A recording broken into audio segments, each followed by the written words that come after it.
La femme a arraché ses vêtements et les a fourrés dans ses chaussures, avant de les lâcher du haut de la tour. C'était le seul moyen pour elle d'appeler à l'aide, car elles étaient coincées dans une tour de 600 mètres. Nia observait les chaussures avec des jumelles, et elle ne savait pas si le téléphone portable à l'intérieur enverrait un signal. Juste au moment où les deux femmes étaient désespérées, Bélé s'est soudain rendu compte qu'il y avait un homme au pied de la tour. Les deux femmes se sont précipitées pour crier désespérément. Mais à cause de leur position trop élevée, l'homme en bas de la tour n'a pas entendu leurs appels à l'aide. Heureusement, le chien a remarqué le bruit venant du sommet de la tour. Mais le maître s'est retourné et a dit au chien de rentrer à la maison. Voyant que l'homme était sur le point de partir, Bélé a enlevé anxieusement ses chaussures et les a jetées en bas. Mais les chaussures qui tombaient n'ont pas attiré l'attention de l'homme. Alors Bélé n'a eu d'autre choix que de jeter sa dernière paire de chaussures. Et cette fois, elle a eu la chance de frapper le côté de l'armature en fer. En entendant le bruit d'impact, le chien est arrivé immédiatement. L'homme à côté semble aussi avoir réalisé quelque chose. Il s'est avancé pour ramasser les chaussures par terre. Il ne comprenait pas pourquoi les chaussures étaient perdues ici. Voyant l'espoir, les deux femmes ont crié du haut de la tour pour attirer l'attention de l'homme. Mais l'homme ne les a pas entendues et a simplement regardé autour de lui avant de s'éloigner.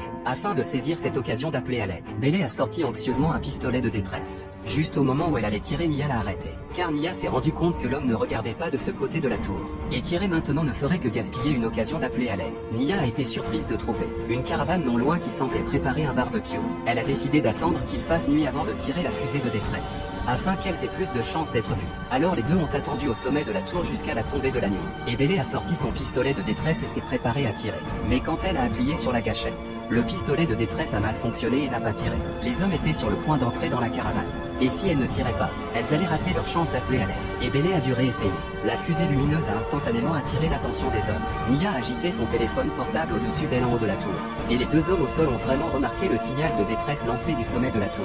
Après avoir réalisé que l'autre partie avait remarqué leur présence, les deux ont applaudi avec excitation, enfin sauvés. Mais la réalité n'était pas ce que les deux imaginaient. On a vu que l'homme avec un pied de biche forçait la vitre de la voiture. En voyant cette scène, Nia a juré de colère. L'homme, après avoir volé la voiture, a également fait un doigt d'honneur. Les deux femmes au sommet de la tour étaient dévastées. Non seulement elles n'avaient pas été secourues, mais elles avaient perdu leur voiture. Et pire encore, elles n'avaient plus rien pour appeler à l'aide. Bientôt le lendemain, elles n'avaient toujours pas été secourues, ce qui signifiait que le téléphone portable d'hier avait été cassé, et n'avait pas envoyé de message. Mais à ce rythme, elles allaient mourir de soif ici. Alors Nia a suggéré de descendre chercher leur sac à dos. Et tant que les cordes étaient assez longues pour atteindre les salles, Nia était confiante de pouvoir les remonter. Mais Bélé ne voulait pas que Nia prenne ce risque. Mais la décision de Nia était prise. Et si elle ne prenait pas le risque, elle mourrait de soif aussi. Alors elle a sécurisé la corde, et Nia a commencé à descendre vers la tour.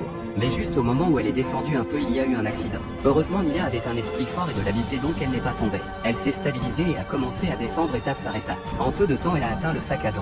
Mais elle était encore à quelques mètres de lui. Peu importe à quel point elle essayait, elle ne pouvait pas l'atteindre. À ce stade, Nia a pris une décision folle. De détacher la corde de sécurité sans aucune mesure de précaution, sans aucune protection. Nia a tendu la main vers le sac à dos, mais il était encore à quelques mètres. Alors elle a décidé de se balancer et de sauter pour l'attraper.